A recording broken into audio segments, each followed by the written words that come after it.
This budget is a budget which is prepared as the first budget in the second quarter of the 21st century. इसीलिए ये budget 2026 से लेकर के 2050 तक का बहुत सारे विषयों को इसमें जोड़ता है. Then we are also starting the new five-year cycle of the next Finance Commission, the 16th Finance Commission, which starts from 1st April 2026, and therefore the estimates are largely on the recommendations of the Finance Commission. So I'm taking care of the next 5 years as per the recommendations. Then coming to 26-27, you're looking at 1 year's budget. So in other words, this is, as Honorable Prime Minister said before the commencement of this budget session, that this is the first budget of the second quarter of 21st century, and truly it has got many of those features in it.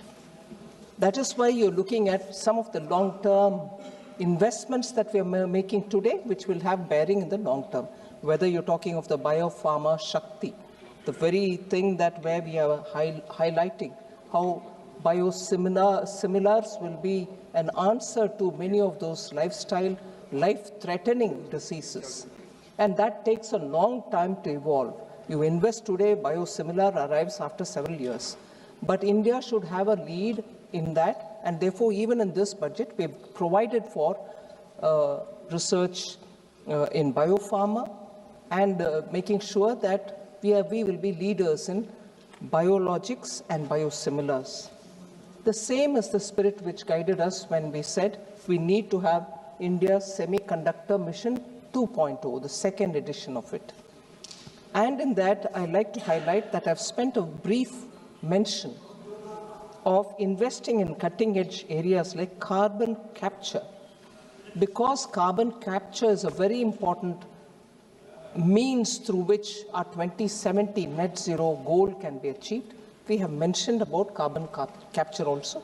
The strategy, the technology, and the ways to do it are all evolving, but even as it is evolving, we have invested in it so that we can be a leader in that. By doing these, which are somewhat leading us towards a medium and a long term, we are also continuing our push in building infrastructure. Now, it's not just roads, it's not just national highways, it's also looking at waterways so that the cost of logistics in this country can come down, and states which are very much in the hinterland, not connected to any seaport, will have the advantage of moving goods faster at a lesser cost. So we very clearly created freight corridors as part of the very exclusive land on the surface transport, but equally spending resources and planning for infrastructure through waterways, national waterways. Even as we are doing this, Madam Deputy Speaker, emphasis on labor-intensive sectors and giving them emphasis so that not just they can have more resources to improve, but even looking at legacy industries which are waiting for rejuvenation have been funded. I'll take the example of building champions out of MSMEs, particularly the medium-sized units, which do not want to grow out of the MSME category, even though they have the capacity, even though they have every strength. But even in the last budget, we expanded the definition of MSME so that even if they go beyond a certain level in their turnover, they'll still be defined as MSME. They don't lose out on their benefits. But this budget, we've taken that a bit further and very clearly announced ways in which such medium-sized industries which have potential to grow and export and also become champions in their sectors can be given further help, and I've announced several steps towards equity help, professional help, and also making sure that they will have liquidity access And in the process of 3, even if they grow out of the turnover limit, which defines them as an MSME, they will be leaders in their sectors so that they can participate in India's growth.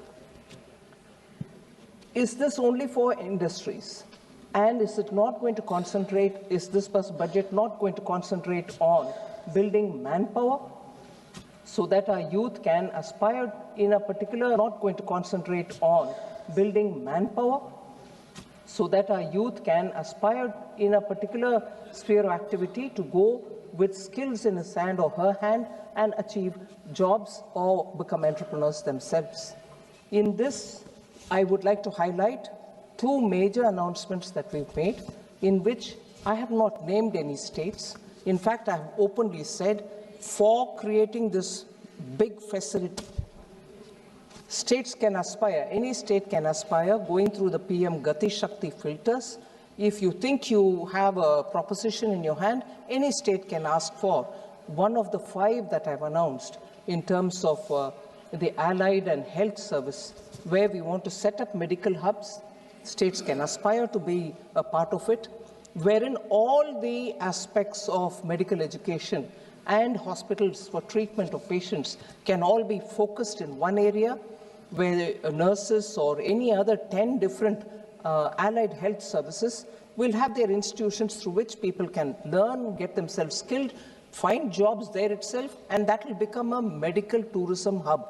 So any state can qualify, and I'm sure states which have traditional strength can also be coming in for it. And this includes Ayush as well.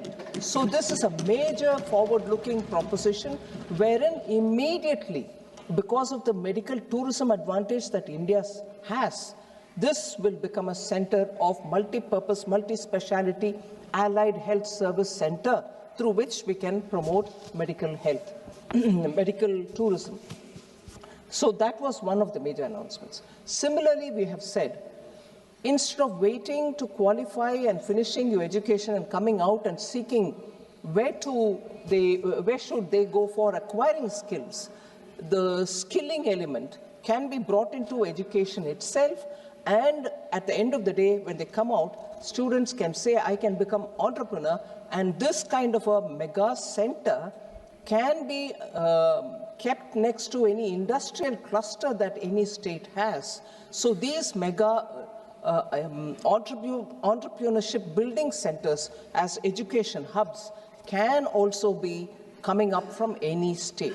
We are willing to work with the states so that this mammoth higher education center can be propped up, and therefore students can go there, come out as entrepreneurs, get to doing businesses. So if we've done these 2 in the major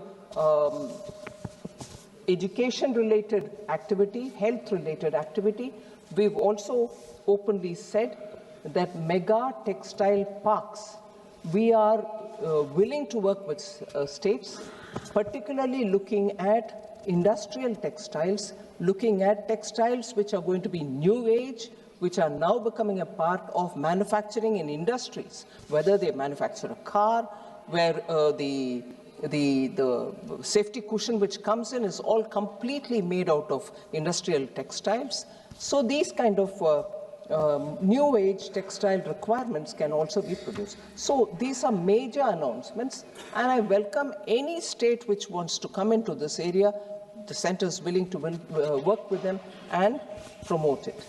If this is all being done at the level of youth and students and larger centers where jobs and education can go together, health and education can go together, health and providing services to patients who come from different parts of the world come together. We are also placing emphasis in animal husbandry, fisheries, to make sure that in every district you get the facilities for a veterinary surgeon, veterinary hospital, testing labs, so that animal husbandry can be given that priority immediately in the rural areas. So farmers or those who are not farmers who want to get into animal husbandry can also benefit. That is why these announcements for fishing sector, it goes along with money being put in for restoring 500 Amrit Sarovars, the waterways, And the particular waterway which has been, national waterway which has been announced, also has institutions of excellence along its course, along the course of the river, so that shipbuilding, boat building, particularly I mentioned this, the route in which the national waterway is being announced, which will end up covering all the mineral-rich parts of the country and linking up with Paradip or with Dhamra port, is passing through states where the Nishad log can become boat makers, and they're already experts in it. They can also teach people. They can become part of the Institute of Excellence, so that inland shipbuilding, shipbuilding for the transporting of huge logistical facilities, will all have the support of the local experts who for generations have done this work. They can also benefit in this growth. Equally, ma'am, as I said, not just helping the MSMEs which are new, but also the old and legacy industries, 200 legacy clusters which have been known for decades as those places which supported MSME, and from there they produce and export. It can be any of them. It can be Ludhiana, it can be Jalandhar, or it can be Kanpur, or it can be centers near Bihar, it can be anywhere in Bengal. So any legacy cluster, 200, we have volunteered that it can be funded, upgraded, given the modern instruments, hardware, software that is required. We will be undertaking that. Other than also providing for girls' hostel in every district, so that girls do not hesitate to take up to science education, which requires long-term, long hours to be spent in the colleges and universities. All of them, not just the girls' hostel, but the training, the internship, and the kind of programs that we're looking at education centers are all with AI provisioning. So AI education is not anymore kept at elite levels. It's going to be available for all our young.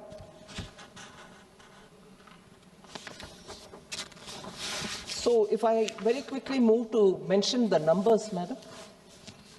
Gross tax receipts are at 44.04 lakh crore in this BE. It's about 8% more than what was in BE of RE of 25-26. 3.26 lakh crores more than the RE. And if I were to look at the total expenditure, madam, for 26-27, it's at 53.47 lakh crores, so much more than what we receive as tax receipts. The capital expenditure is at 12.22 lakh crores, which is 3.1% of GDP, and also 11.5% higher than the RE 25-26.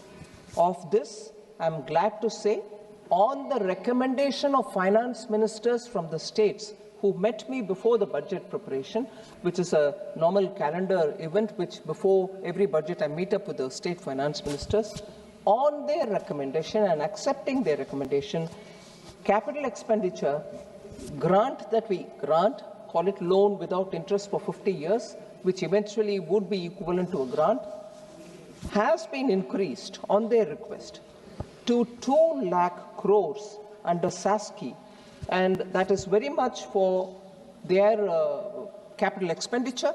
Many states have actually shown that some of the signature projects of their states have been completed over the years since 2021, when we have been giving them SASCI, 50 years interest-free capital expenditure, money which goes to the states.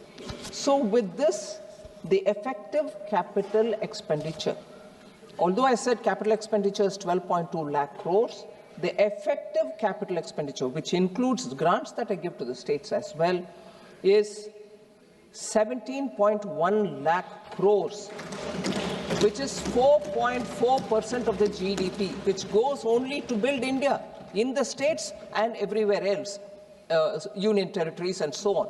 So states and union territory put together for the capital expenditure, 17.1 lakh crore is being given effectively.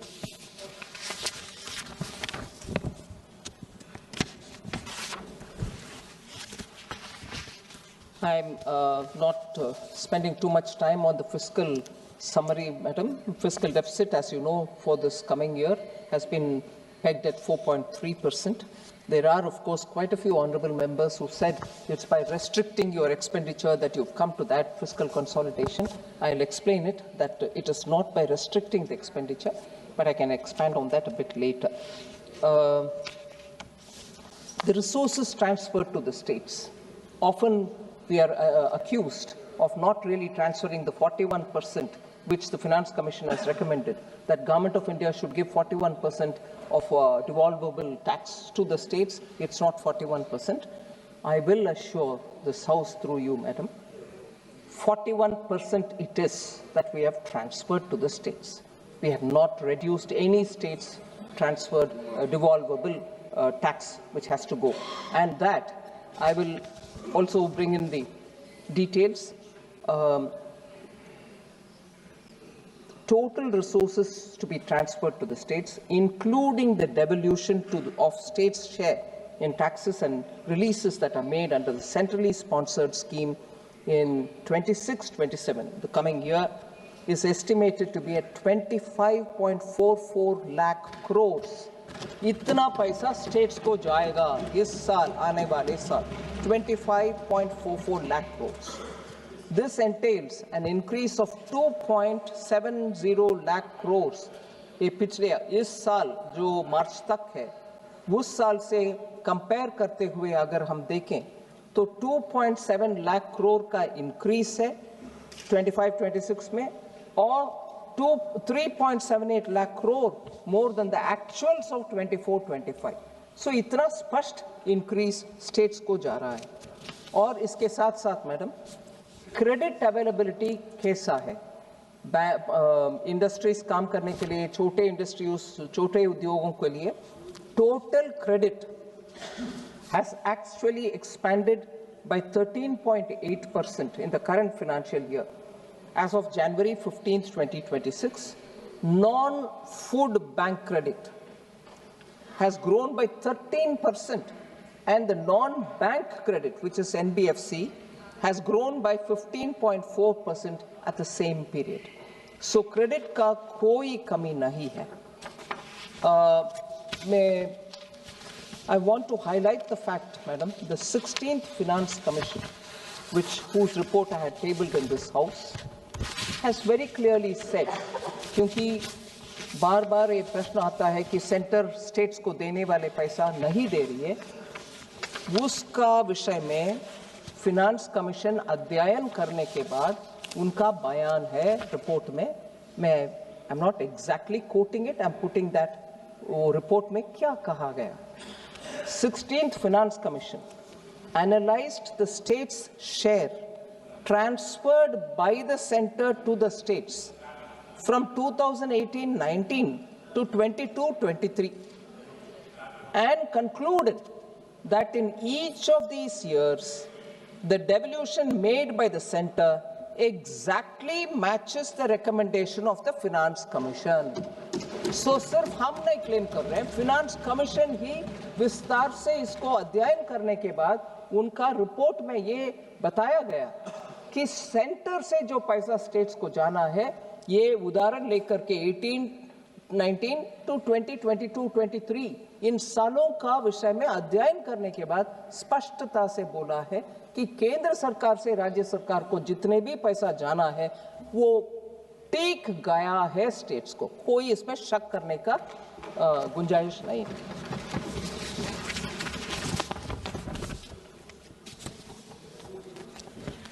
क्योंकि इस विषय में इतना स्पष्टता से मैं बात करना चाहती हूँ, थोड़ा सबको मालूम है फिर भी मैं याद दिलाना चाहती हूँ. ग्रॉस टैक्स रेवेन्यू मतलब टोटल टैक्स से जितना कलेक्ट होता है उसको ग्रॉस टैक्स रेवेन्यू कहा जाता है. वो सेसेस भी और सरचार्जेस भी उसमें शामिल होता है, वो अलग है. फिर कॉन्स्टिट्यूशन ये बताता है कि सीएजी के द्वारा ऑडिट करने के बाद नेट प्रोसीड्स क्या है, ये निर्णय करने वाले सीएजी है. नेट प्रोसीड मतलब ये ग्रॉस टैक्स रेवेन्यू जो अमाउंट है उससे सेस को हटा दो, सरचार्ज को हटा दो, उसके बाद जितनी भी है उसको डिविजिबल पूल कहते हैं, वो ही है नेट प्रोसीड। उससे हम 41% स्टेट्स को भेजा है कि नहीं भेजा है, उसका अध्ययन होना चाहिए, ना कि ग्रॉस टैक्स रेवेन्यू के ऊपर। ग्रॉस टैक्स रेवेन्यू में सेस भी है, सरचार्ज भी है। सो जब डांटना है केंद्र सरकार को, आप सेस भी कलेक्ट कर रही हो, सरचार्ज भी कलेक्ट कर रही हो, हाँ कलेक्ट कर रहे हैं, क्योंकि कॉन्स्टिट्यूशन में हमें प्रावधान है सेस कलेक्ट कर सकते हैं और सरचार्ज कलेक्ट कर सकते, कॉन्स्टिट्यूशन के मुताबिक। वो हटाने के बाद जो पूल रहता है उसके ऊपर आपको 41% मिलना चाहिए। वो मिल रही है कि नहीं मिल रहे, आप उसके ऊपर कैलकुलेट करो, ना कि जीटीआर के ऊपर, और उसके बाद बोलोगे कि सेस भी आप कलेक्ट कर रही हो और उससे हमें कम भी दे रही हो। No, you can't have it both ways. So I think we should be very clear। और ये Annex 4A और Annex 4B, sorry,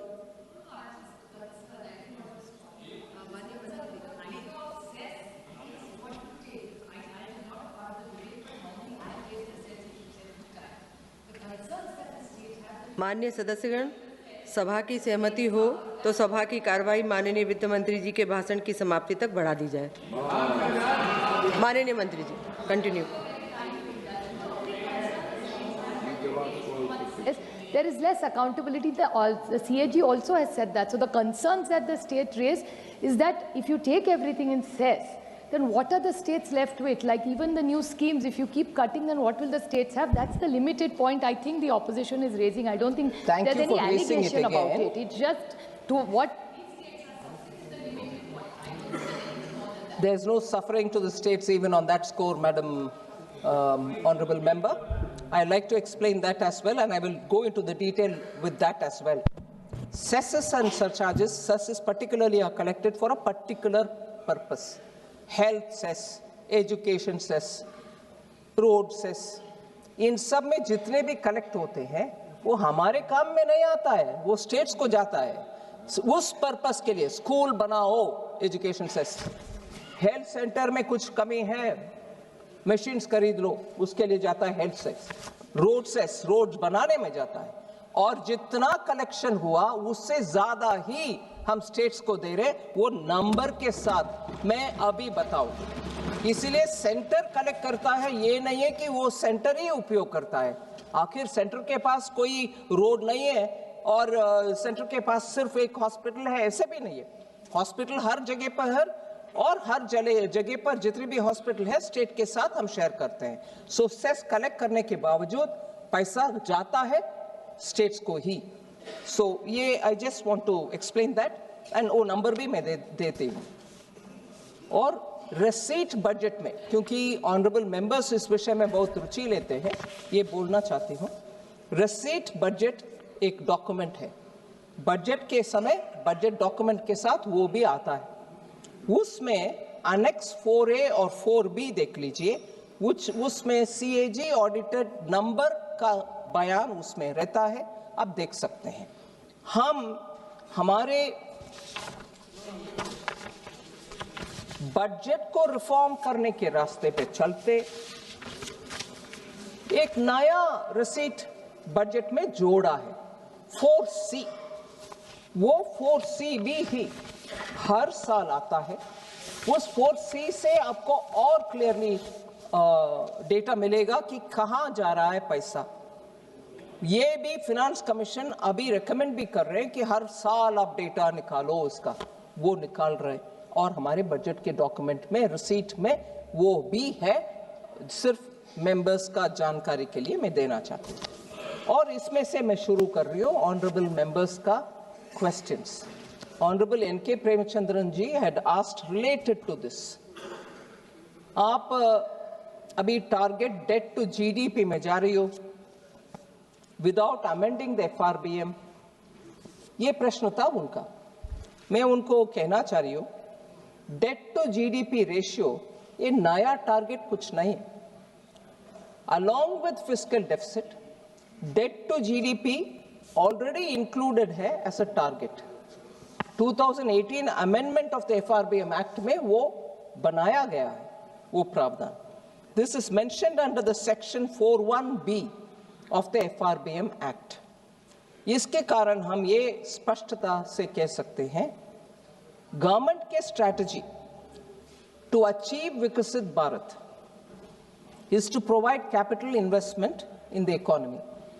For that purpose, we have allocated effectively 17.15 lakh crore, and this will work as a force multiplier and therefore accelerate our move towards Viksit Bharat, and this will be a very important factor in achieving Viksit Bharat, not by moving this or that. We have not moved, both are available through the FRBM Act.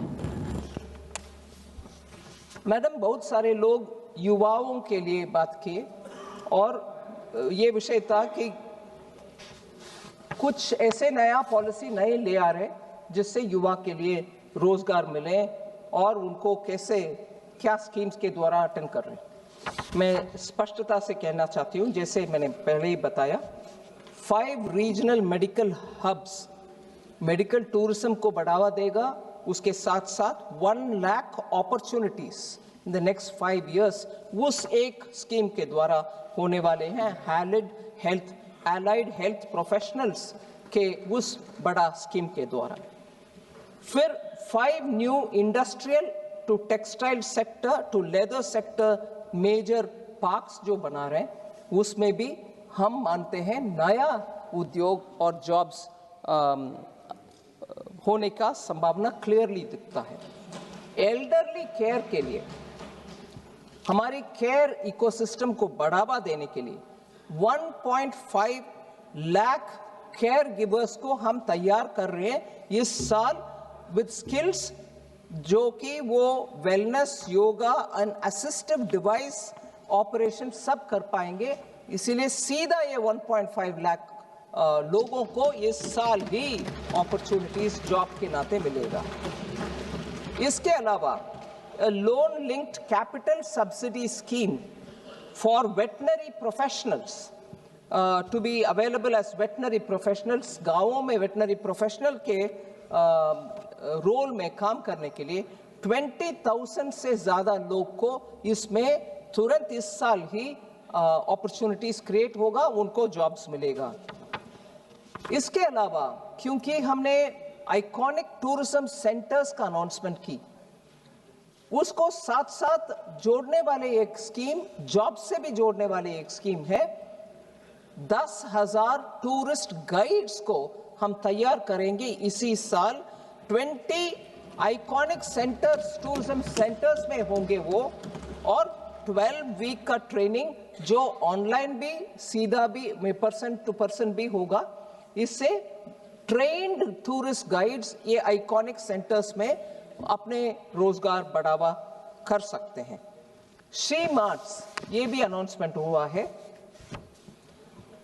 SHG groups के द्वारा, self help groups के द्वारा महिलाओं को बहुत सारे प्रोत्साहन मिलता है, उनको कॉर्पस मिलता है, उनके छोटे छोटे बिजनेसेस कराने के लिए मदद मिलता है. बैंक्स भी उनको उनके कॉर्पस को मन में रखते हुए उनको लोन्स भी एक्सटेंड करते हैं with some consideration in the rates.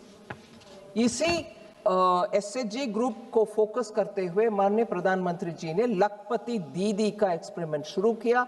उसमें इतने सारे गांवों में आज हम जाने में, आई एम श्योर ऑनरेबल मेंबर्स जाने के समय अब मिल सकते हैं कितने लखपति दीदी हर गांव में अभी सामने आ रहे हैं. उनका नंबर हम बढ़ाने के लिए भी अनाउंसमेंट की है. और ये महिला आज सिर्फ उनके अपने ग्रुप में ना करते हुए, मैडम मैं आपके सामने ये कहना चाहती हूँ, मैं नागालैंड गई थी. उधर नेशनल रूरल लाइवलीहुड मिशन के द्वारा थोड़ा कम ट्रेनिंग पाए हुए महिला आज सामने होकर के बोल रहे हैं, हम मेरा अपना दुकान चलाना चाह रही हूँ. वो कपड़े में हो सकता है, लोकल अचार हो सकता है, या लोकल कुछ हैंडीक्राफ्ट्स हो सकता है. इन महिलाओं को आज उनके अपने एंटरप्राइज खोलने का इतना आतुरता है उनको हम ट्रेनिंग भी करेंगे, उनको बैंक के द्वारा असिस्टेंस भी देंगे। सो शी मार्ट का मतलब self help entrepreneur, self help group से निकले हुए महिलाओं को प्रोत्साहन देना, उनको सपोर्ट देना, मार्केटिंग असिस्टेंस प्रोवाइड करना। इस शी मार्ट का अनाउंसमेंट, ये ट्रांसिशन जो होता है क्रेडिट लेड लाइवलीहुड, उससे बाहर आकर के आज उनके अपने चलाने वाले एंटरप्रेन्योर तैयार करना, वो भी महिला के बीच में, इज अ मेजर अनाउंसमेंट। फिर दिव्यांगजन कौशल योजना, कस्टमाइज ट्रेनिंग देंगे जिनको कैसे किस रूट पे जाना है, with sensitivity and dignity intact for दिव्यांगजन। उनको आईटी में सेक्टर पा सकते हैं या तो एवीजीसी में सेक्टर, जिसको अभी बड़ा प्रोत्साहन मिला, वो वेव्स कॉन्फ्रेंस के बाद भारत में बहुत अच्छा रिस्पांस मिल रही है। इनमें ये दिव्यांगजन लोगों को आईटी सेक्टर में भी और टेक्नोलॉजी सेक्टर में भी, एवीजीसी में भी, हॉस्पिटैलिटी सेक्टर में भी उनको जॉब्स मिलेगा। ऐसे हर एक सेक्टर के ऊपर ध्यान रख के हम जॉब्स के लिए, युवाओं के लिए ट्रेनिंग, इन सब में एआई का एक्सपोजर भी उनको दिलवा रहे। मैडम, एग्रीकल्चर के ऊपर बहुत प्रश्न उठाए गए, उनको भी मैं कहना चाह रही हूँ कि टेक्नोलॉजी एआई ड्रिवन एडवाइजरी, वो भारत विस्तार के द्वारा ये मल्टीलिंगुअल एआई टूल होगा। एग्री स्टैक जो एग्रीकल्चर मिनिस्ट्री के द्वारा क्रिएट गए, हर फार्मर को आइडेंटिफाई करके उनके क्रॉप है, उनके सॉइल हेल्थ कैसा है, उनको कितना फर्टिलाइजर आवश्यकता होगा, ये सब का विषय कंप्लीटली डिजिटाइज्ड रूप में एग्री स्टैक में रखे हैं। इनफैक्ट एग्री स्टैक हमारे यूपीआई स्टैक जैसे बड़ा नेक्स्ट भारत का एक innovative approach to digitise agriculture, जिससे प्रोडक्टिविटी इंक्रीज होगा, फार्मर का इनकम बढ़ाने के लिए ये एग्री स्टैक पोर्टल और आईसीएआर का एक पैकेज भी है एग्रीकल्चरल प्रैक्टिसेस के ऊपर, कौन सा बीज अच्छा क्वालिटी है उसको टेस्ट करने का, और क्या एक्सटेंशन ट्रेनिंग दिलवाना है, इरिगेशन कितना कैसे होना, ये दोनों का एग्री स्टैक जो डिपार्टमेंट का है और आईसीएआर पैकेज जो quality of processing and also quality of seed and cultivation, इन जो दोनों को मिल करके बेटर फार्म प्रोडक्टिविटी के लिए जो साइंटिफिक बेसिस में एग्रीकल्चर मिनिस्ट्री में जो काम हो रहा है, उसको पूरा समर्थन हमने स्पष्टता से कही है। इससे फार्मर को रिस्क कम और प्रोडक्टिविटी ज्यादा होगा। हमारे भारत के किसान को हम धन्यवाद कहना चाहिए कि इतनी सारे रिस्क जो है, बारिश आएगा, ओला होगा या क्रॉप एकदम नष्ट में आ जाएगा, पानी मिलेगा नहीं मिलेगा, क्वालिटी ऑफ सीड, इन सभी विषयों में उनका इतने सारे रिस्क है, फिर भी हमारे अन्नदाता सामने होकर के हमारे एग्रीकल्चरल सेल्फ सफिशिएंसी दे रहे हैं। उनका अभी डिजिटली सपोर्ट करने के लिए ये महत्व प्रयत्न है, वो फाइनेंस मिनिस्ट्री के द्वारा हमने पूरे साथ देने के लिए आगे आ चुके हैं। इसके अलावा high value agriculture and horticulture, क्योंकि डाइवर्सिफाई करने का आवश्यकता भी है, इसी हाई वैल्यू एग्रीकल्चर और प्लांटेशन रिलेटेड मैटर्स में चलते हमने अनाउंस किया कोकोनट प्रमोशन स्कीम। इसके द्वारा old and non productive trees को रिप्लेस कर सकते हैं, हाई यील्डिंग सैपलिंग्स को उपयोग कर सकते हैं। 1 करोड़ फार्मर्स के लिए ये तुरंत बेनिफिट देगा। ये एक अनाउंसमेंट कोकोनट प्रमोशन के, और ये बहुत ही इंपॉर्टेंट है। मैं I would have really appreciated if members of honorable members from particularly from Kerala who spoke about Kerala को कुछ नहीं मिल रहा। कोकोनट केरला का जीवन धारा है मैडम, हाँ, और हमारे सरकार के द्वारा प्रमोशन कर रहे हैं। और मैं ये भी बता दूं, देश भर में इन्फ्लेशन रेट 1 है, टोटली इन्फ्लेशन कैलकुलेशन करने में एक नंबर आएगा नेशनल एवरेज, हर एक स्टेट में भी आजकल डेटा निकल रही है। मॉस्पी का डेटा अभी नया सीरीज जो आ रही है फरवरी 27 से, उसमें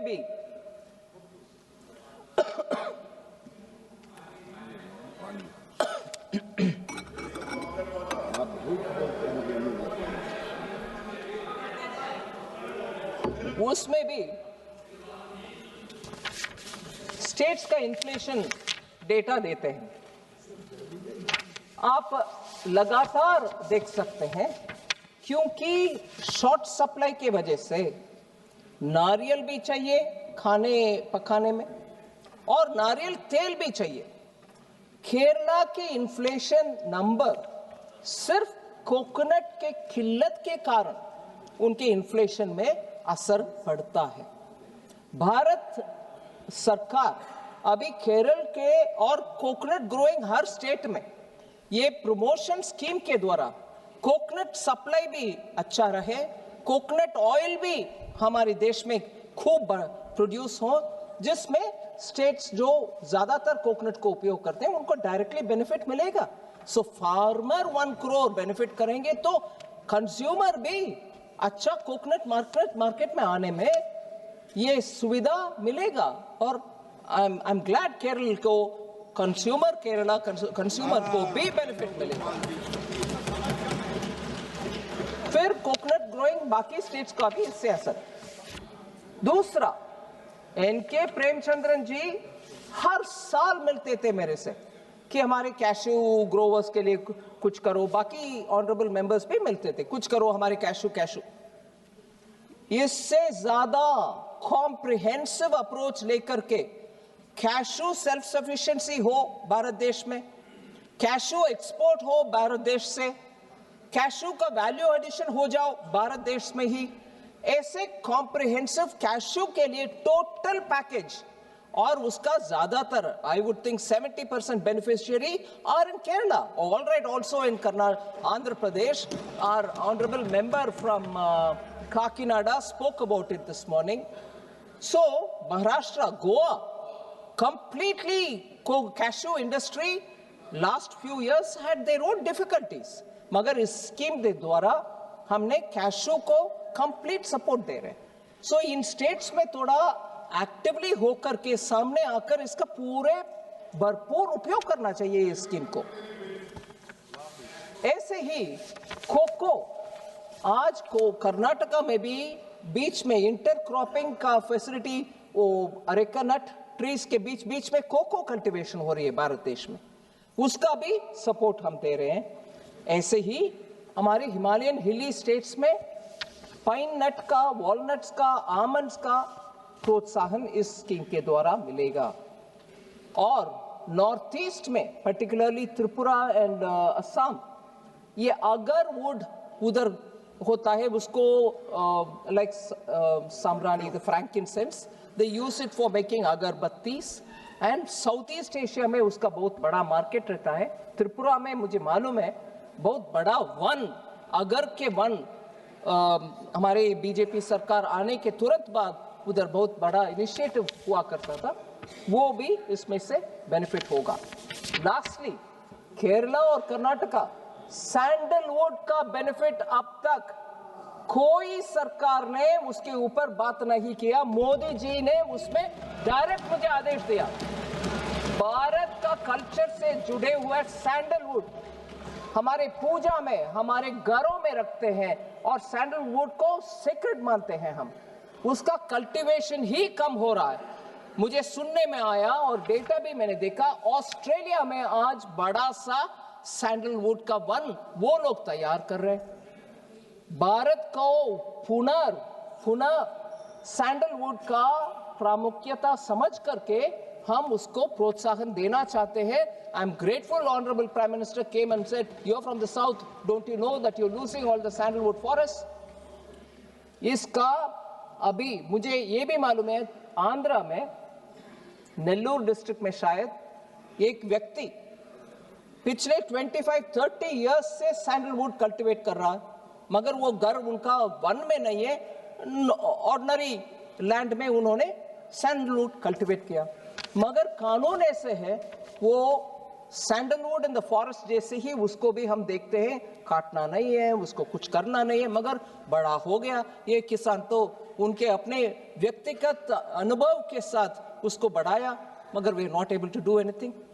सो कानून जब रेस्ट्रिक्टिव हो जाता है, ऐसे बड़ा बड़ा जो भारत देश का संपत्ति माना जाना चाहिए, ऐसे सैंडलवुड का भी हम इस बार प्रोत्साहन दे रहे हैं। I am sure Kerala, Karnataka and states can benefit out of it.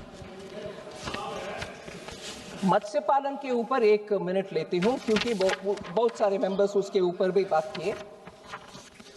500 reservoir को हम अमृत सरोवर का नाम दे रहे हैं और फिशरी वैल्यू चेन पूरे कोस्टल स्टेट्स में वैल्यू चेन बनाने के लिए हम फिश फार्मर्स प्रोड्यूसर ऑर्गेनाइजेशन बना करके उनके द्वारा वैल्यू एडिशन कोस्टल एरियाज में ही हो जाने दो, फिर उससे एक्सपोर्ट भी अच्छा बढ़ सकते हैं, वो भी हम इस बजट में प्रावधान कर चुके हैं। इसके अलावा मैडम, कभी भी ऐसे प्रोत्साहन देंगे मगर एक्सपोर्ट करने के समय दिक्कत आ जाता है। Duty free EEZ fishing zone, exclusive economic zone जो होता है हमारे समुद्र के तट में, उस पूरे इलाका में फिशिंग राइट्स हमारे फिशरमैन को मिलना चाहिए। अभी तो वो 12 किलोमीटर तक ही जा सकते हैं, उसके आगे जाने में दिक्कत आ जाता है। अभी हम we have amended things in such a way that they can go to the high seas also and catch fish, and that fish can be exported even from there, and every such selling will be considered as export. Processing का भी हम boost करना चाहते हैं, उसका भी import duty में कुछ चेंजेस ले आए जिससे मत्स्यकारों को बेनिफिट हो सकता है। एनिमल हस्बेंड्री मैंने ऑलरेडी रेफर कर चुकी हूँ, ज़्यादा उसमें और एक्सपैंड करना नहीं है, मगर लाइफ स्टॉक सेक्टर के लिए कैलकुलेशन जब हम करते हैं सेंट्रल एक्साइज ड्यूटी का, बायोगैस ब्लेंडेड CNG के ऊपर एक्साइज ड्यूटी जो लगाते हैं, the entire value chain, biogas value chain को हम एक्सक्लूड कर रहे हैं, उसके ऊपर कोई एक्साइज ड्यूटी नहीं होगा, जिससे सीधा किसान का बेनिफिट मिलेगा। फिर कोऑपरेटिव सेक्टर में बहुत सारे फार्मर्स काम करते हैं, उसको भी इस बजट में टैक्स में राहत दिलाए हैं, क्योंकि वो कैटल फीड उत्पादन करके उनके अपने कोऑपरेटिव सोसाइटी में देते हैं, उसके ऊपर कोई टैक्स नहीं लगेगा। ऐसे ही नेशनल फाइबर स्कीम, जिसमें सिल्क, वूल और जूट का भी हम प्रावधान दे रहे हैं, छोटे छोटे लघु उद्योग काम करते हैं उसमें। ऐसे ही आयुर्वेदा एक्सपोर्ट्स का भी फार्मर्स जो ऐसे हर्ब्स को, जड़ी बूटियों को उत्पादन करते हैं, उनके फील्ड में उगाते हैं, उनको भी लैब सेटअप करके क्वालिटी मेडिसिन तैयार करने के लिए कर रहे हैं। मैडम, एक विषय फार्मर के जब बात करते हैं, फार्मर के ऊपर विषय बात करते हैं, बजट एलोकेशन फॉर फर्टिलाइजर ज्यादातर हम भूल जाते हैं। फर्टिलाइजर के लिए जो भारत में हम कुछ मात्रा में प्रोड्यूस करते हैं, मगर ज्यादातर हम इंपोर्ट करते हैं, खर्च भारत सरकार उठाती है और किसान को कोई कहीं कमी ना हो, और इतने भी इंपोर्ट करो मगर किसान को कमी ना हो। उसके कारण मैडम हमारे बजटरी एलोकेशन इस बार 1.71 लाख करोड़ है इंपोर्ट ऑफ फर्टिलाइजर्स के लिए, और डिपार्टमेंट ऑफ फर्टिलाइजर ने हमारे लिए ये सेफगार्ड करने के लिए इतना एलोकेशन कर दो ऐसे डिमांड किया, हमने पूरे उसको तुरंत मंजूरी भी दे दी है, जिससे फार्मर्स को कोई शॉर्टेज ना हो। और यूरिया सब्सिडी इंटरनेशनल मार्केट का दाम के अनुसार भी कम ज्यादा होते हैं जी, मगर आखिर किसान को किल्लत नहीं होने देंगे हम। ये अमाउंट बार बार दिखाने में नहीं है। आप ये बात बताओ, किल्लत हुआ कि नहीं हुआ? कोई किल्लत नहीं है, कोई किल्लत नहीं है।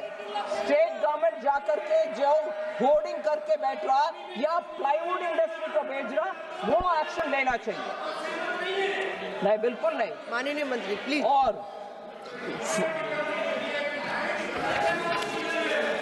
कोई किल्लत नहीं है। फिर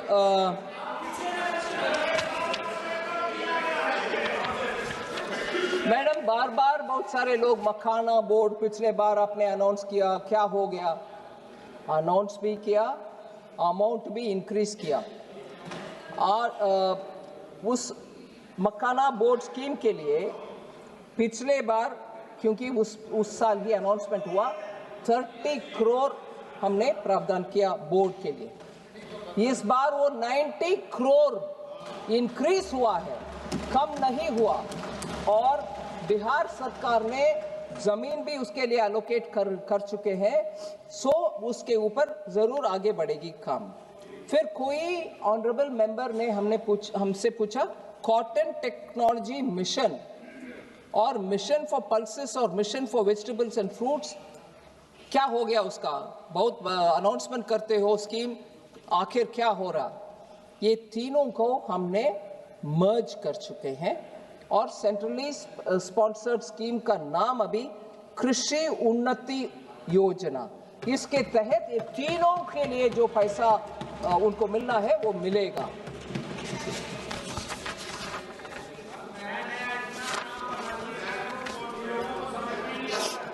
समझ में नहीं आएगा मैडम। माननीय अखिलेश जी बात करने के समय, you have a rubber board, don't you? Haven't you got a rubber board in Kerala for years? What are you saying about rubber now? Akhilesh Yadav ji ने बात करने के समय बोले no bullet train for UP. एक एक करके मैं आती हूँ, बहुत सारे विषय बोले। क्या मैं जवाब देती हूँ आपको, don't worry, you will get an answer. ये कब तक का विषय पूछने से पहले आपके इंडी अलायंस का विषय सोच लेना। उसको देर करने वाले कौन है? पूछ लो, यूबीटी से पूछ लो, जमीन क्यों देर से दिया, उसके वजह से कॉस्ट क्यों बढ़ाया। आपके अलायंस पार्टनर, उनसे पूछो भाई, ना कि मेरे से। लैंड समय पर दिए होते अब तक बुलेट ट्रेन चलता होता, लैंड नहीं दिया और जानबूझ करके मुंबई का नुकसान किया, मुंबई का नुकसान करवाया। मैडम, यूपी को बुलेट ट्रेन नहीं है वगैरह, सच नहीं है madam. 2 high-speed train corridors go through UP. First of all, Delhi से Varanasi first Vande Bharat express UP को ही गए, और उसमें कानपुर और प्रयागराज जोड़कर वो गए। सो दिल्ली वाराणसी और वाराणसी से सिलीगुड़ी तक ये हाई स्पीड ट्रेन यूपी से ही निकलता है, ठीक है। सो बैठिए। इसके अलावा वाराणसी को रेलवे में कनेक्टिविटी हब माना जाता है। ईस्ट से, साउथ से, नॉर्थ से, वेस्ट से आने वाले पूरे ट्रेन वाराणसी हब में ही होते। रेलवे का बड़ा सा एस्टेब्लिशमेंट वाराणसी में है, उसके कारण ये उधर जॉब्स भी मिलता, उत्तर प्रदेश का रेलवे नेटवर्क भी बढ़ रहा है और उधर से रेलवे कोचेस का मैन्युफैक्चर भी उधर से ही हो रहे हैं। रेलवे के पूरे ध्यान उत्तर प्रदेश में है सर। और बजट का विषय में बोल रही हूं, average annual railway budget 18 fold increase हुआ है उत्तर प्रदेश में। 2009 से 2014 तक 1109 करोड़ था, 2009 से 14 तक 1109 करोड़ था उत्तर प्रदेश के लिए रेलवे बजट में, मगर अब 2026-27 में 20,012 करोड़ हुआ है, 1,000 से 20,000 करोड़। सो उत्तर प्रदेश का प्रामुख्यता इस नंबर से आपको समझ में आना चाहिए। अभी ऑन गोइंग कितना है रेलवे प्रोजेक्ट्स उत्तर प्रदेश में? 92,056 करोड़, मतलब 1,00,000 करोड़ तक जाना है, just 40 crore come.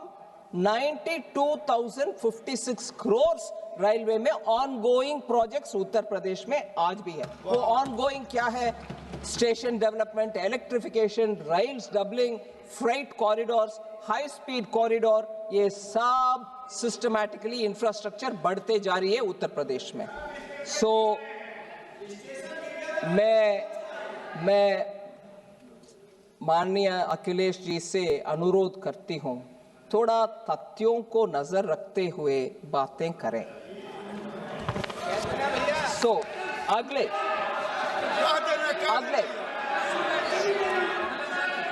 Professor Saugata Roy, west Bengal does not find a mention in the budget, बोलते हैं वेस्ट बंगाल बजट में एक बार भी मेंशन नहीं हुआ। ये डेलिबरेटली पता नहीं क्यों मिस इन्फॉर्मेशन करना चाहते हैं। मैं बोलना चाह रही हूं, वेस्ट बंगाल पूर्वोदय में एक बहुत ही इंपॉर्टेंट स्टेट में, वो स्ट्रैटेजिकली उनको उधर लोकेशन पूर्वोदय में, उसके तहत east coast industrial corridor Durgapur से बजट अनाउंसमेंट इतना क्लियर करती है, integrated east coast industrial corridor Durgapur में एक नोड रख करके आसनसोल दुर्गापुर बेल्ट को पोजीशन करती है और ईस्टर्न इंडियन इंडस्ट्रियल कॉरिडोर उससे बनेगा, दुर्गापुर उसका एंकर होगा। Second, high speed rail to north Bengal, Varanasi से जो अभी मैंने बताया सिलीगुड़ी जाने वाले train, high speed rail north Bengal को पहुंच रही है। सिलीगुड़ी नॉर्थ में एक ट्रांसिट हब जैसे बनने वाले हैं, वो भी बंगाल में है। तीसरा, जूट रिवाइवल के लिए हमने इतना बड़ा घोषणा की है, national fibre scheme for self reliance in jute, और बंगाल के हुगली बेल्ट में जो जूट मिल्स है उन सब में लाखों जूट फार्मर्स को उसके द्वारा उनका जीवन शैली ही गुजरता है, उनके लिए अलग से national fibre for self reliance in jute. क्या सिर्फ बंगाल के लिए वो एक अकेला स्कीम नहीं होगा, बड़ा सा स्कीम नहीं होगा, किसान के लिए नहीं होगा, वो भी बंगाल के लिए है। इसके अलावा leather exports, duty free imports, inputs, shoe upper का इनपुट्स का भी हमने ड्यूटी फ्री कर दिया, जिससे लेदर इंडस्ट्री में काम करने वाले बंगाल में ज्यादातर लोग पहले 6 महीने के लिए इंपोर्ट करें और 6 महीने के अंदर एक्सपोर्ट भी करना पड़ता था। अभी वो नहीं है, आप इंपोर्ट करो, पूरे 1 साल रखो और उसके बाद आराम से एक्सपोर्ट करो। ये सुविधा लेदर इंडस्ट्री में काम करने वाले के लिए इस बजट में हमने लिया है, वो बंगाल के लिए नहीं है। फिर पूर्वोदय, इसमें टूरिज्म डेस्टिनेशन, ये पूर्वोदय 5 स्टेट के लिए, हर एक स्टेट में एक वर्ल्ड क्लास टूरिज्म डेस्टिनेशन हम बनवाएंगे, इसका अनाउंसमेंट भी हुआ। वेस्ट बंगाल उनके अपने चुने हुए कुछ क्षेत्र को ऐसे हाईलाइट बना सकते हैं, वो अपने स्टेट के इच्छा के अनुसार वो कर सकते हैं, वो भी उनके लिए। ऐसे ही जंगल महल एरिया में जो बीड़ी बनाने के लिए तेंदू लीफ निकालते हैं फॉरेस्ट से, उस तेंदू लीफ के ऊपर TCS हम कलेक्ट करते थे, उसको 5% से 2% को कम करवाया इस बजट में। उसके बेनिफिट सीधा बंकुरा, पुरुलिया और मिदनापुर में जो काम करते हैं फॉरेस्ट में जाकर के तेंदू पत्ता ले आकर के बीड़ी वर्कर को देते हैं, उनको सीधा मिलेगा। ये सब बंगाल के लिए नहीं है क्या? बंगाल का मेंशन नहीं हुआ, ऐसे आरोप लगा रहे, वो गलत आरोप है। फिर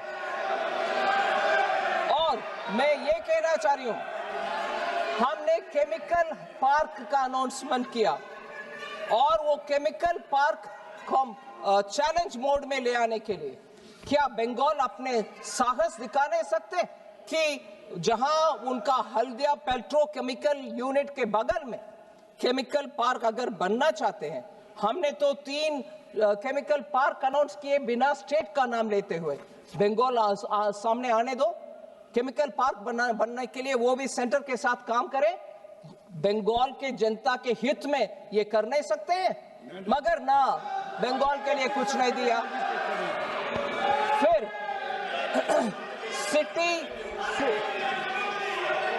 सिटी इकोनॉमिक रीजन का अनाउंसमेंट हुआ। इसमें हम बोल रहे हैं, आप उदाहरण के लिए मैं बोल रही हूं, मैंने नाम नहीं लिया, कोई भी स्टेट आ सकते हैं सामने। हर साल अगले 5 साल के लिए हर साल 1000 करोड़ देंगे एक सिटी का इकोनॉमिक रीजन बनाने के लिए। क्यों? कोलकाता, हावड़ा, आसनसोल, दुर्गापुर उसमें शामिल हो सकते हैं। 5000 करोड़ लो 5 साल के लिए। कौन रोक रहा भाई आपको? नहीं, हम गुस्से में हर बार सुप्रीम कोर्ट तक जाएंगे, सेंट्रल गवर्नमेंट हमारे खिलाफ है और डांट खाएंगे उधर, सुप्रीम कोर्ट में डांट खाओगे, मगर एक्सेप्ट नहीं करोगे, सेंटर आपको हेल्प कर रहा है। ये सिटी इकोनॉमिक रीजन क्यों नहीं कर सकते? नहीं, हम सब हाथ में दे, फिर भी केंद्र सरकार के ऊपर डांट पड़ते होना चाहिए। ये शर्मनाक कॉन्डक्ट मुझे लगता है बार बार केंद्र सरकार के ऊपर फेडरलिज्म का लेक्चर देने वाले बंगाल, आइए सामने आइए, इसमें प्रपोज करिए, ले लीजिए। और लास्ट में madam, national institute of design जो अहमदाबाद में है, देश में और एक नहीं है, उनका आउटपोस्ट ही है, उनका एक्सटेंशन है। नया नेशनल इंस्टीट्यूट ऑफ डिजाइन हम बनाने के लिए घोषणा कर चुके हैं, वो पूर्वोदय में होगा। इसमें भी बंगाल आ सकते हैं सामने, हमें भी दे दो, आओ ले लो। बंगाल के हित में अगर चाहते हैं सामने आओ, ले लो। बीजेपी आएगी बंगाल में, बीजेपी आएगी बंगाल में। मैडम, एक और विषय मैंने बहुत ही ध्यान से सुना, ऑनरेबल मेंबर अभिषेक बैनर्जी का स्पीच ध्यान से सुना।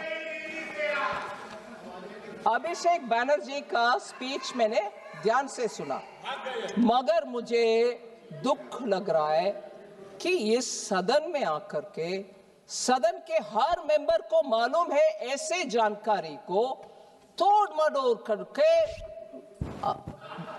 अनट्रूथ, एकदम गलत बयान। जीएसटी, अब सुन लो भैया, सुन लो, जीएसटी इतना क्या बोलते हैं, चमकदार और वेरी अट्रैक्टिव वे में वो बोलते हैं। एक बंदा अगर जन्म से टैक्स पे करता है, जन्म लेते हुए ही दूध के ऊपर टैक्स है, डायपर के ऊपर टैक्स है, फिर स्कूल में जाता है नोटबुक के ऊपर टैक्स है, फिर हॉस्पिटल में जाता है उसमें टैक्स है। कहां से निकाल रहे हैं जी ये सब? मैं बोल रही हूं 2017 जब जीएसटी इंट्रोडक्शन हुआ, तब से ही दूध के ऊपर टैक्स नहीं है जीएसटी। ये कहां से ले आ रहे हैं जी? इस हाउस को I don't know if it is the right word, बेवकूफ बनाने के लिए उनका भाषण है। मिल्क के ऊपर कोई टैक्स नहीं है जीएसटी, एजुकेशन के ऊपर कोई टैक्स नहीं है, जीएसटी इफेक्टिवली एग्जेम्प्ट है, 0 है। Pre school to higher secondary education ये सब जीएसटी से मुफ्त। Education leading to recognised qualification जहां है वहां भी जीएसटी नहीं है। बुक्स, नोटबुक्स, टेक्स्ट बुक्स सब जीरो है जीएसटी। ये सब जुलाई 2017 से ही, ये नेक्स्ट जनरेशन जो सितंबर 2025 में आया उसमें और सुधार हुआ है। एंड देयरफॉर एसेंशियल, और ये भी पेंसिल, शार्पनर, अब इतना आई मीन मुझे लग रहा है कि how can you go on saying like this untruth. ये टीएमसी का भी जीरो आने वाला है, टीएमसी का भी जीरो आएगा, जीरो। और पेंसिल, शार्पनर, मैं स्पष्ट करने के लिए बोल रही हूं मैडम आपको, ये आप आराम से सुनिए ना, आप सुनिए madam. Pencil, sharpener, eraser, exercise book, notebooks, maps सब जीरो है। सो ये कहां से निकल कर डेटा ले आ रहे पता नहीं। हेल्थ केयर सर्विसेज सितंबर 2025 से इधर बहुत चर्चा हुआ मानसून सेशन के समय। उसके बाद हेल्थ में मैं जीएसटी काउंसिल को धन्यवाद कहना चाह रही हूं, सभी मंत्रीगण उसमें सहमत थे। जीएसटी रेट ट्रीटमेंट, डायग्नोसिस और केयर के लिए जीरो है, टोटली एग्जेम्प्ट है since 1 July 2017। Health and life insurance अभी वो भी जीरो को आ गया प्रीमियम के ऊपर। फिर पता नहीं कहां से बोल रहे हैं। फिर मुझे बहुत ही दुख लगा, और ये विषय हम सबको दुखदायक बनाने वाले विषय, और इसमें एक बार नहीं दो बार मैडम आप शांति से बैठो। Madam, honourable chair, honourable member Abhishek Banerjee ने 2 बार एक विषय जिक्र किया, मुझे बहुत दुख लगा। हम सबको दुख लगेगा। आदमी मरने के बाद भी जीएसटी है, अगरबत्ती चलाना हो तो भी जीएसटी है। ये बयान उनसे मैंने सुना और मुझे बहुत दुख लग रहा। जीएसटी फ्यूनरल सर्विसेज के ऊपर कभी नहीं था, जीरो। ये कट मनी का बात कर रहे हैं, बंगाल में लेते हैं। हाँ मैडम, मुझे माननीय मेंबर गिरिराज सिंह जी का बयान अभी उचित लग रहा है। शायद बंगाल में कट मनी सिंडिकेट ले रहा होगा डेथ के ऊपर, उसके कारण वो बोल रहे हैं वो जीएसटी है। वो जीएसटी नहीं, टीएमसी का कट सिंडिकेट, टीएमसी का सिंडिकेट ले रहा है।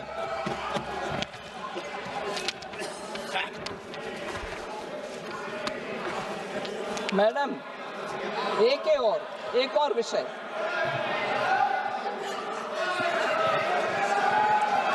हर विषय में, don't worry, I will say that equally आई से,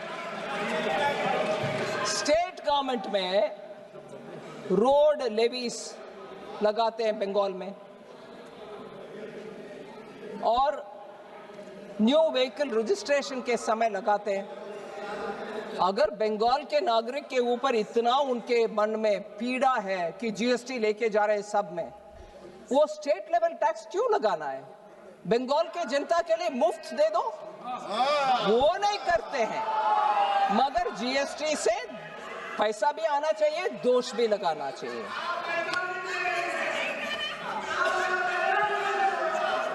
मैं एक रिक्वेस्ट करती हूँ माननीय मेंबर को, मैंने एक रिक्वेस्ट करती हूँ, उनके गवर्नमेंट में जाकर बोलें। मैडम सुनिए, आपके गवर्नमेंट को बोलो, आपके गवर्नमेंट के पास ये बात बोलो। ऑनरेबल एमपी कॉमन मैन के ऊपर, सुनिए मैडम, आपके कॉमन मैन के ऊपर बंगाल में बोझ कम करना चाहते हो तो मैं बोल रही हूं, कोलकाता में पेट्रोल दिल्ली से कंपेयर करते हुए 10 रुपया क्यों ज्यादा है? आप जाके उसको कम करो ना। डकैती। वो कम करो मैडम।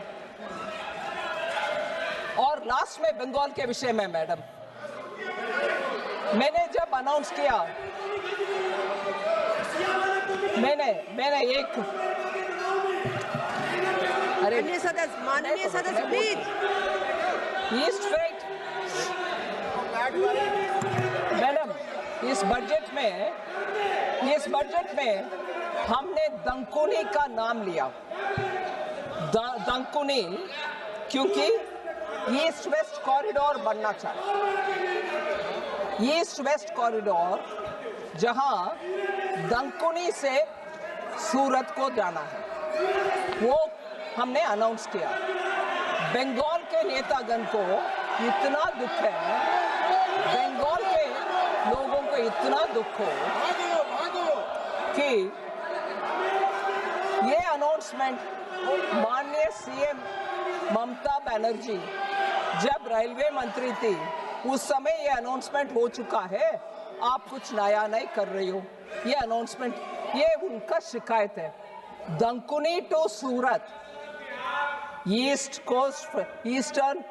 वेस्ट फ्रेट कॉरिडोर का अनाउंसमेंट, उसमें बंगाल के लोग बोलते हैं ये तो हमारी ममता बनर्जी रेलवे मंत्री जब थी उस समय अनाउंसमेंट हुआ है। गलत है, बिल्कुल गलत है। I have announced new dedicated freight corridor Dankuni से सूरत। माननीय ममता बनर्जी जी ने लुधियाना से कोलकाता को दंकुनी के द्वारा कुछ अनाउंस करके चले गए, वो कुछ नहीं हुआ उसमें। मैंने अनाउंस किया दंकुनी से सूरत, वो बिल्कुल नया है। इसलिए हर विषय में श्रेय लेने का कष्ट ना करें।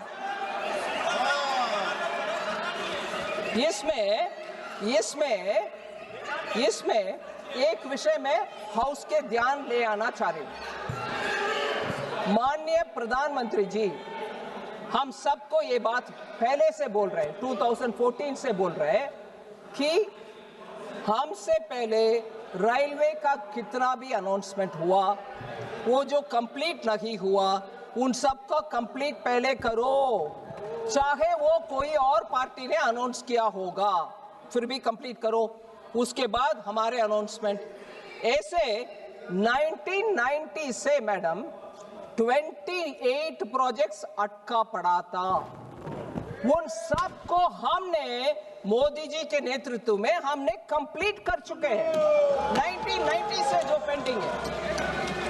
और 172 ऐसे प्रोजेक्ट्स 2000 से 2014 में घोषणा हुआ है, उन सब का काम भी अभी हम करते जा रहे हैं। सो हमने ये नहीं किया कि हमसे पहले जो भी अनाउंस किया हमें परवाह नहीं, हम हमारे काम करेंगे। No, we are completing even that which has been announced earlier. मगर ये क्रेडिट जहां मैं दंकुनी से सूरत बोल रही हूं, उसको ममता जी का अकाउंट में डालना सही नहीं।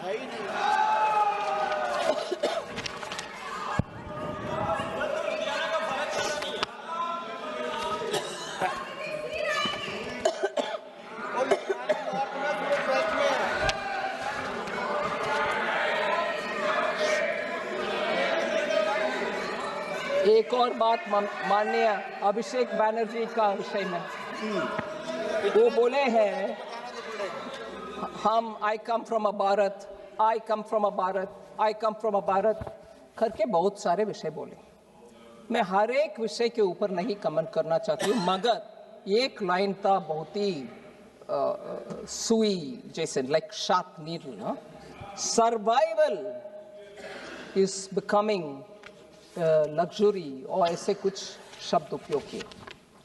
Survival is actually becoming a दिक्कत।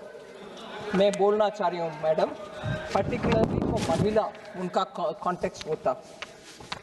अक्टूबर 2025 में MBBS स्टूडेंट ओडिशा से जो बंगाल में पढ़ रही थी दुर्गापुर में, उनका गैंग रेप हुआ।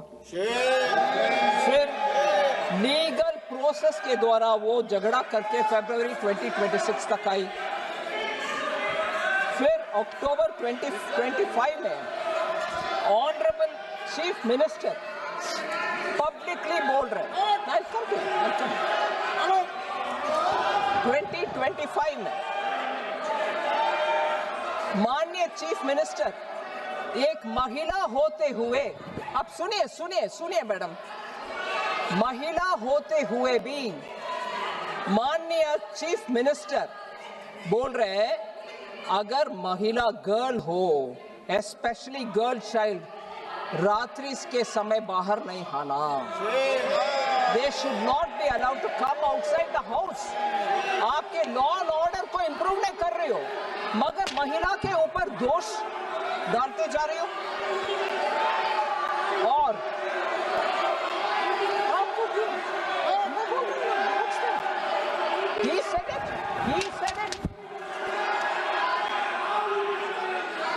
कोलकाता में ही 24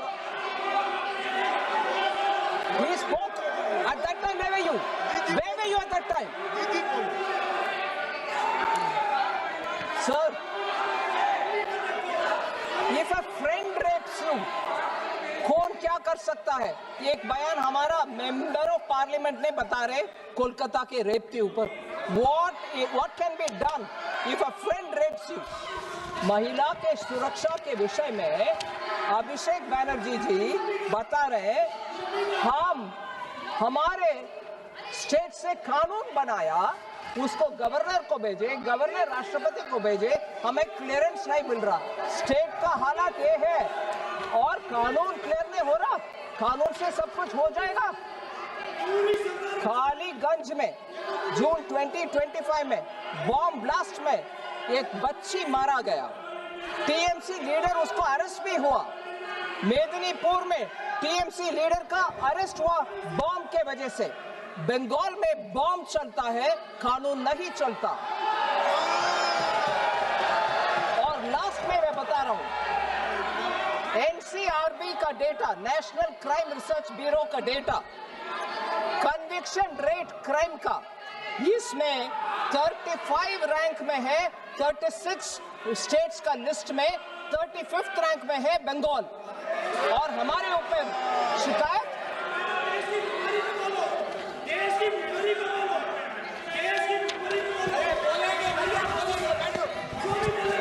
नहीं। इससे आगे बढ़ती हूँ मैडम। बंगाल का तो थोड़ा एक आध उदाहरण दिया मैंने, और बाकी है, फिर भी मैं मूव ऑन करती हूँ। कम्युनिस्ट लोग खड़े होकर के इधर बात किए बजट के ऊपर कम्युनिस्ट लोग बात किए।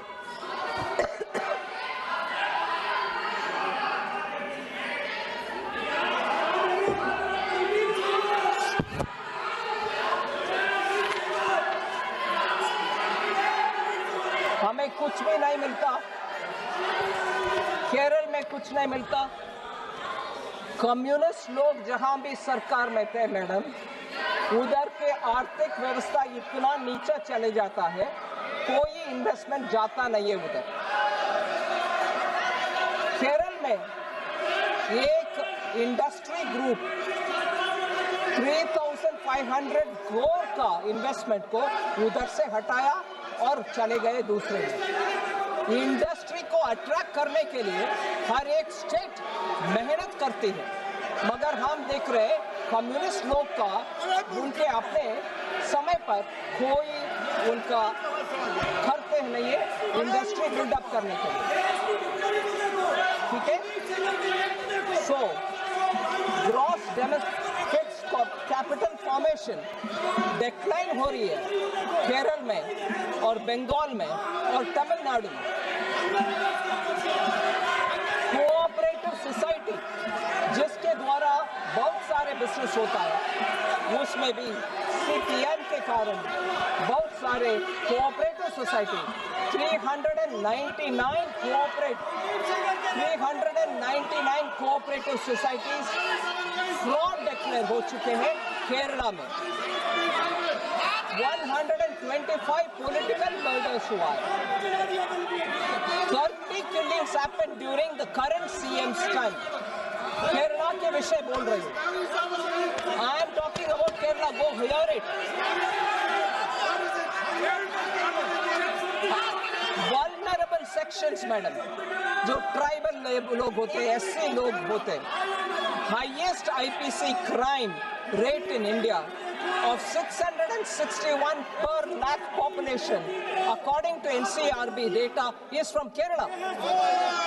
और scheduled tribes में 35.5 per lakh population में ST लोग के ऊपर क्राइम होता है केरल में, NCRB डेटा है। और ऐसे ही atrocity against ST 6.2% इंक्रीज हुआ है केरल में। और केरला असेंबली में ही बताया गया कि एससी के ऊपर 1.2% इंक्रीज हुआ। सो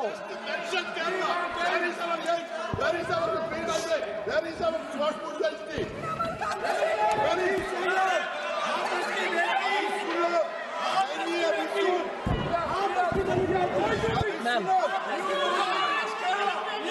माननीय leader of the opposition Shri Rahul Gandhi ji बहुत सारे विषय बातें किए, अभी सुनना चाहिए।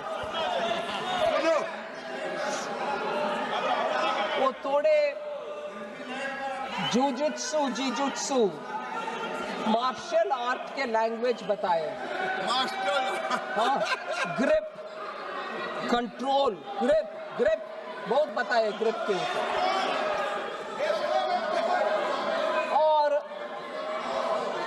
ये भी बताए, इतने भी बताए कि चेयर में बैठे हुए हमारे जगदम्बिका पाल जी को हम आपको रिस्पेक्ट करते हैं, आप आखिर हमारी पार्टी वाला है वगैरह, वो भी बताए। ठीक है जी। बिट्टू को गद्दार का, बट उन्हीं के पार्टी से बाहर आए हुए बिट्टू को ट्रेटर बताया। ये एक चेयर में बैठे हुए दोस्त है, हमारे बिट्टू ट्रेटर हो गए। सो ऐसे कहने वाले लीडर ऑफ द ऑपोजिशन बहुत सारे विषय बताए, उनको मैं जरूर एक पॉइंट पे जरूर आंसर करना चाहता हूं। मैं वो सही एक विषय उठाए।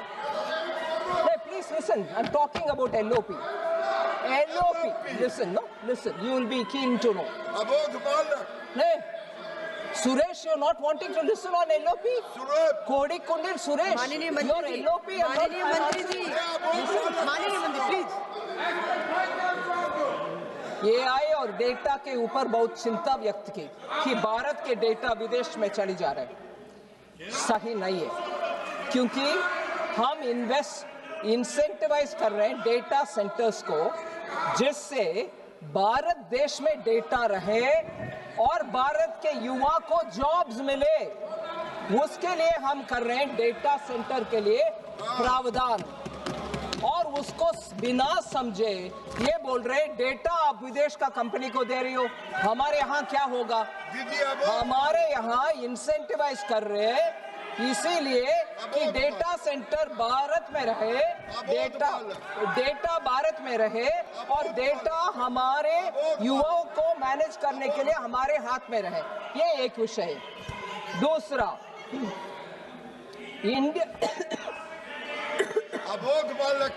इंडिया AI मिशन 1000 करोड़ का एलोकेशन इस बजट के इस विषय के लिए एलोकेट किए हैं, और हमारे इंडियन कस्टमर्स का सर्विस अच्छा हो, क्लाउड विदेश से आने में हमारे डेटा हमारे साथ हमारे कस्टमर्स के लिए सर्विस में आना चाहिए, इसलिए हमने वो एक्सटेंड किए। But that he didn't notice, he didn't read it, मगर एलिगेशन डाल दिए। Second, food security, fuel security, fertiliser security, ऐसे बयान कर रहे। अबोध बालक पर सुनो।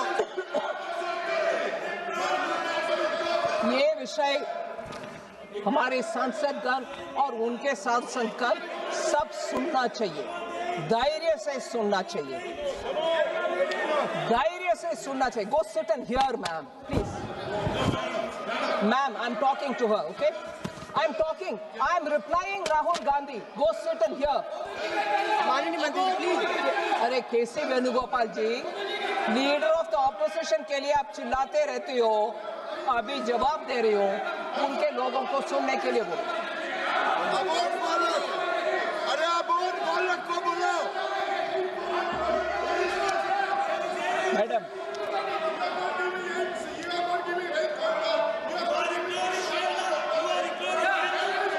फूड सिक्योरिटी वैल्यू एडिशन के ऊपर बात कर रहे थे।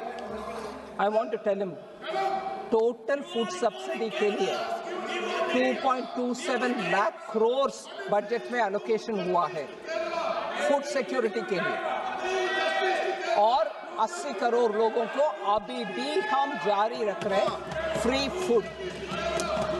फिर मिनिस्ट्री ऑफ फूड प्रोसेसिंग के द्वारा इंडस्ट्रीज सेटअप करने के लिए बजट में 4064 करोड़ फूड प्रोसेसिंग इंडस्ट्री के लिए, PM formalisation of micro food processing enterprises के विषय में स्कीम के लिए पैसा 4000 करोड़ से ज्यादा अलोकेट हुआ।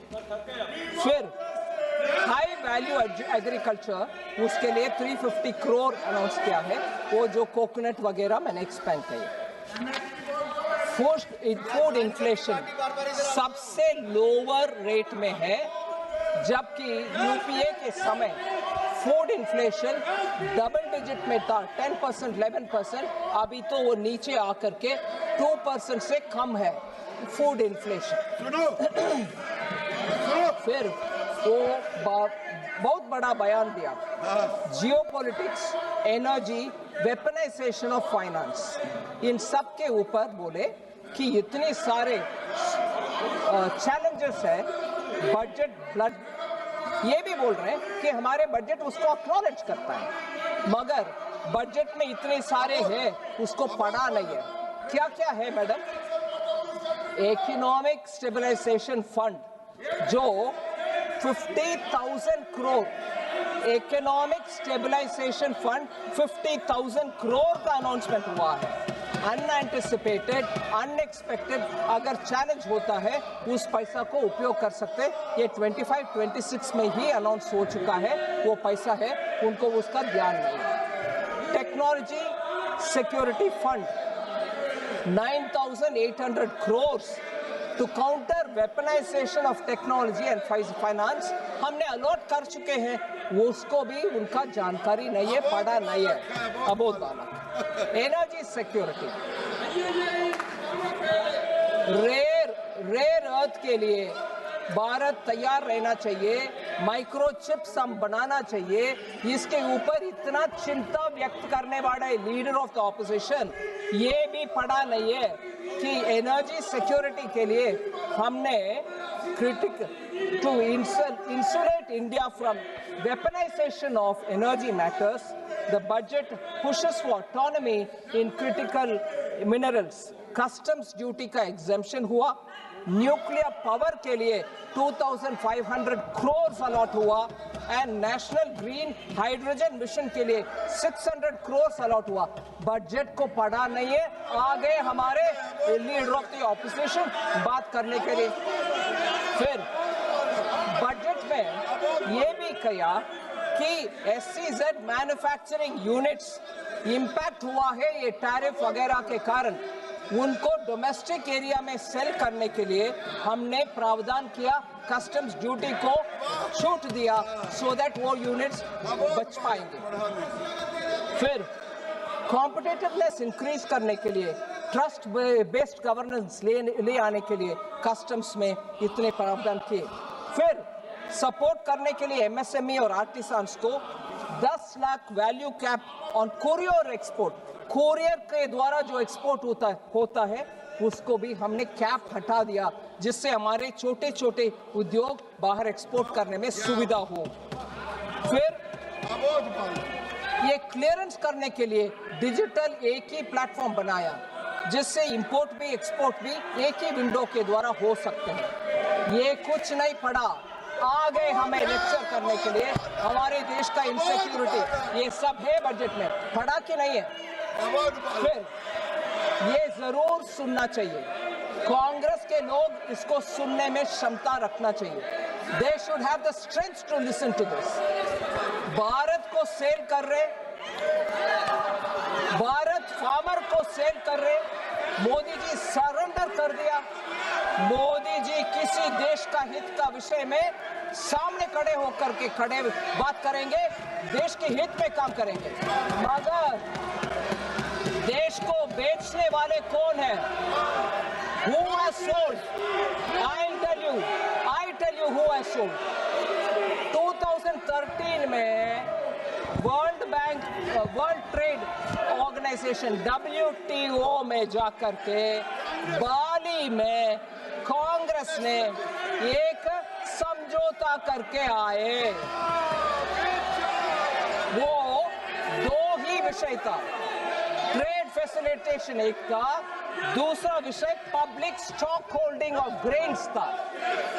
Public stock holding of grains के ऊपर भारत के हित में कुछ ना करते हुए ट्रेड फैसिलिटेशन के ऊपर साइन करके आ गए थे। इसका मतलब था 2017 जनवरी से भारत देश में कोई किसान से प्रोक्योरमेंट हो नहीं सकता है और हम रेशन के दुकान से गरीब लोगों को कुछ भी दे नहीं सकते हैं। मतलब रेशन का कोई भी चीज जा नहीं सकते। वर्ल्ड ट्रेड ऑर्गेनाइजेशन का बाली के मीट में जाकर के समझौता करने वाले ये लोग हैं। हमारे किसान से MSP दे करके कोई प्रोक्योरमेंट कर नहीं सकते थे। अगर मोदी जी 2014 में आकर के WTO के ऊपर हार प्रकारा, we fought for it and got peace clause so that we can think of the country also, man. This country 2017 से PDS डिस्ट्रीब्यूशन कर नहीं सकते थे, गरीब को रेशन दे नहीं सकते थे, देश को, गरीब को, किसान को बेचने वाले ये लोग हैं। ये सरेंडर करके आए हैं, WTO में जाकर के पूरे सरेंडर करके आए हैं ये लोग।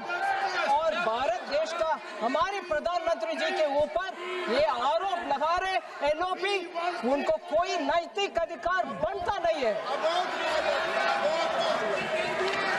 2017 के अंदर पीस क्लॉज WTO में लेकर आए मोदी जी। इसके वजह से कोविड के समय हम सब लोग को रेशन दे पाए और किसान से आज भी प्रोक्योरमेंट हो रही है। नहीं तो कांग्रेस के साथ चलते हुए हमारे देश का किसान सड़क पर आ जाते। ये सेल करने वाले लोग हैं, ये भारत का किसान को बेचने वाले लोग हैं, ये हमारे गरीब को बेचने वाले लोग हैं। मैडम, लास्ट में एक और विषय, नहीं, पाकिस्तान के साथ भारत को जोड़ने दे दिया और US एडमिनिस्ट्रेशन के साथ डील करने के समय आप पाकिस्तान के साथ भारत को जोड़ने क्यों दिया? और ये कहकर लीडर ऑफ द ऑपोजिशन हमें सजेशंस दे रहे, नेगोशिएशन कैसे करना है। किसान को, गरीब को सेल कर दिया 2013 में और उससे पहले 2009 में शर्मल शेख में जाकर के भारत और पाकिस्तान को जोड़कर हाइफरेट कर और टेररिज्म से ताल्लुक नहीं है, हम पाकिस्तान के साथ समझौता करेंगे, बात भी करेंगे करने वाले डॉक्टर मनमोहन सिंह, ये कांग्रेस वाले पाकिस्तान से इंडिया को जोड़ करके we will talk with Pakistan और टेररिज्म से लिंक नहीं है कहने वाले ये कांग्रेस वाले आज आकर के हमें एडवाइस दे रहे, नेगोशिएशन कैसे करना है। सेल करने वाले आप लोग हैं, किसान को भी, गरीब को भी, इस देश को भी पाकिस्तान से जोड़ने वाले आप लोग हैं। चिल्ला चिल्ला के मेरे आवाज को बंद नहीं कर सकते, ये पूरे देश सुनेगा, ये पूरे देश सुनेगा। आप आकर के इधर हमें एडवाइस दे रही हो। इस किरण रिजिजू ने सही कहा, भारत को बेचने वाले कोई माय की लाडला अभी तक जन्म नहीं हुआ, मोदी जी कभी नहीं करेंगे। Thank you madam.